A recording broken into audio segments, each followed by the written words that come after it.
Good? All right. Hey, guys. Um, Professor Phillips, welcome to our bonfire. It is kind of a small bonfire. We were going to have a bigger bonfire, but it was kind of windy today. The wind's not blowing at all right now, but so we got a small bonfire. But I kind of prepared my lesson around having a big bonfire, but I didn't want to do that and set the woods on fire, so we have to do this. So we're going to talk today. This is my discussion method teaching demonstration. We're going to talk today about Shadrach, Meshach, and Abednego. I've always said Abednego. My wife's corrected me on that. So this is my family. I'm so blessed to have my family here, and we're just having a little bonfire in the back of our house or at the driveway. So anyway, we've all heard the story of Shadrach, Meshach, Abednego. So it's about a king, Nebuchadnezzar, that really thought highly of himself. I know that you guys know the story, and he created this graven image that he wanted people to worship when this music played.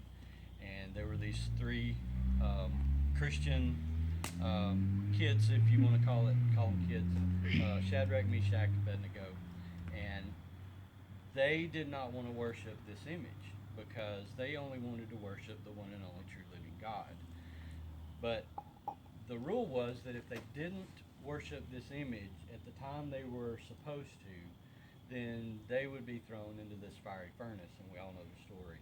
And the fire was heated up 7 times hotter than it originally was,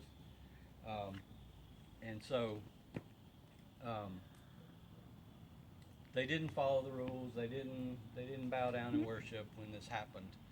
And I just want to stop right there. We all know the story, but I want to tell a story. Last night we were eating dinner, and Matthew, who's the camera guy back there, Matthew, say hello. Hello. We're at Cracker Barrel, and he's putting his hand over the top of the fire. There was a lantern, and it had a flame in it, and it was lit. And he burned his hand. And so I just kind of wanted to talk about kind of what goes through our minds when we're faced with maybe faced with a trial like that. We're all afraid of something if in our lives when we're Christians. The fire burned Matthew. Shadrach, Meshach, and Abednego were, I'm sure, afraid of being burned, but they made a stand. And so I just want to think about that as we go forward here. We're just going to talk about this. But so, what are some main things that I mentioned in that story? Anybody? Well, that they would not worship. They would not worship his idol, his image that he created. Okay. So they didn't want to worship when they were called to worship. Well, what was the penalty? Death by fire. But what did they do? Well, they had faith in God. They trusted that God would take care of them. God would provide for them, provide a way out. Okay. So what was their reason for not? I mean, they trusted God, but why would it be wrong for them to bow down and worship this image? It wasn't the one true God. Wasn't the one true God. Okay, so that's a good answer. So they didn't do this, and so the outcome was. They got Death by fire. into the furnace, into the fire. So they were thrown into. They were The fire. actually tied up and put into the fire. So supposedly there would be no way that they would be able to escape. Okay. So over at the end, we all know the outcome of the story. You still going over there, Matthew? We all know the outcome of the story that they didn't die in this fire, right? And the story shows that there was even a fourth image running around in the fire. And so they escaped from this fire. The king saw what was going on, that they weren't dying, and he even saw the other image in the fire that it said in the scripture that it looked like the Son of Man. And so he lets them out of the fire. And what were some things about them that you noticed after they came out of the fire? What? They were not burned up. Like, they were good as new. They were good as new. What do we smell like when we? They didn't smell like smoke. It didn't like, yeah, I mean, anytime that you're around the campfire or any type of fire, people, when you go in, people can smell it on you. They say, you know, you've been around fire. Well, they had no aroma of fire whatsoever. Well, I'm probably gonna smell like smoke when we go in tonight. Probably y'all are too. So they didn't even smell like smoke. Their hairs weren't even singed. So God completely protected them in this fire.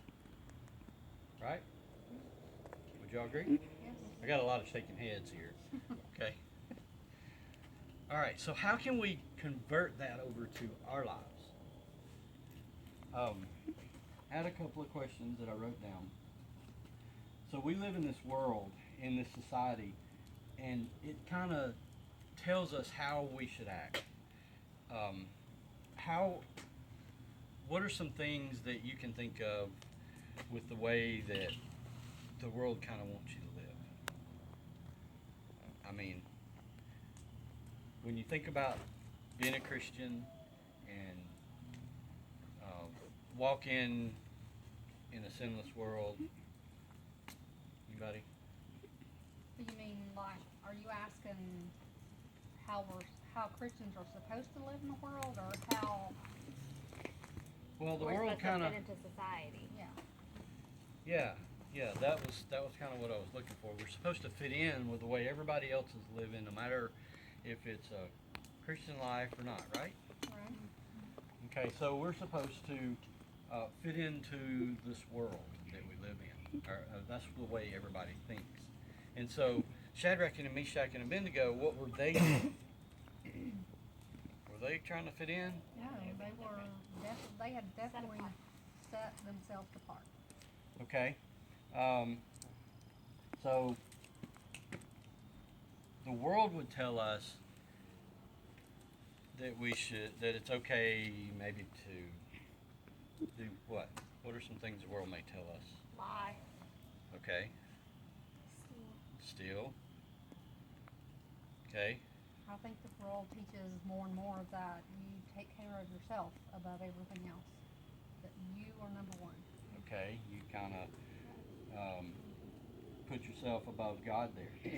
Yeah, I mean, that's where our world is.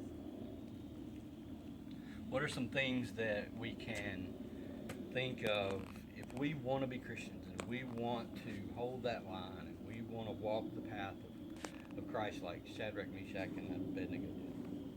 What are some things that can happen to us? Think about at school.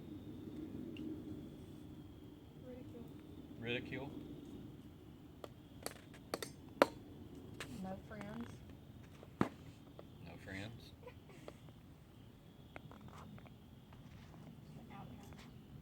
Okay, outcast. Because you're not fitting in with them. So they want you to be different. Okay, we probably got to speed up here. I had you can be called names, made fun of, even persecuted.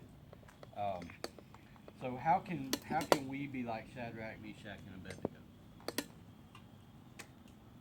Well, I think the bottom line is it's the commandment that God left us with in the New Testament. Love God. With all your heart, soul, and mind. I mean, you got to put God first above everything else in your life. Right. Not just talking the talk, but walking the walk. Okay, so not just that was kind of what I was wanting. You don't want to just say you're Christian. You got to You do want to it. walk it. So when opposition really comes up and you're really faced with temptation, what's one word? Maybe you can think of this. If not, I'll tell you. What's one word that you can think when the world wants to push you over? The word stand. What did Shadrach, Meshach, and Abednego do? They stood. They stood. When the world wanted them to bow, they stood. So we should stand in our in a time when we're tempted. We should stand and be a Christian and be a follower of God. And what can we expect the outcome to be? And we're almost through here. Well, If we make a stand, Trust God promises. Come through. He's never gonna leave you or forsake you. So He's gonna deliver you from whatever comes your way. Through the fires of the Lord. going to deliver you. I mean, God's all. Who could be against us with God on our, God on our side? There's a verse in Romans that talks about that who can be against us, and if God is for us, who can be against us? All right, so think about how the king reacted after this fire. After he saw what was happening and that God protected him. What happened to the king? Anybody know what he said? Didn't he bow down and worship? I was gonna say He God said something about bowing before your God. He said that I didn't write it down, and I didn't read the text, but he recognized that the God that Shadrach, Meshach, and Abednego worshipped and followed and obeyed was the one and only true God, and that He was Almighty God. And so, what happens in our lives when we make this stand to our friends that are the ones maybe tempting us, or either the other people on the outside looking at us? What happens to them when they see us make this stand? Maybe we face the persecution, like Shadrach, Meshach, and Abednego. But what do they see? They see Christ. They see Christ, and they are introduced to an Almighty God. And so I guess I would just ask you, next time you're faced with a choice to stand for God, or a choice between a good choice and a bad choice, make your stand, choose to be like Christ, and remember that He'll bless you and bring blessings to you, and that others will see God as the ultimate Almighty God. Thank you. Matthew, say bye. Bye, guys.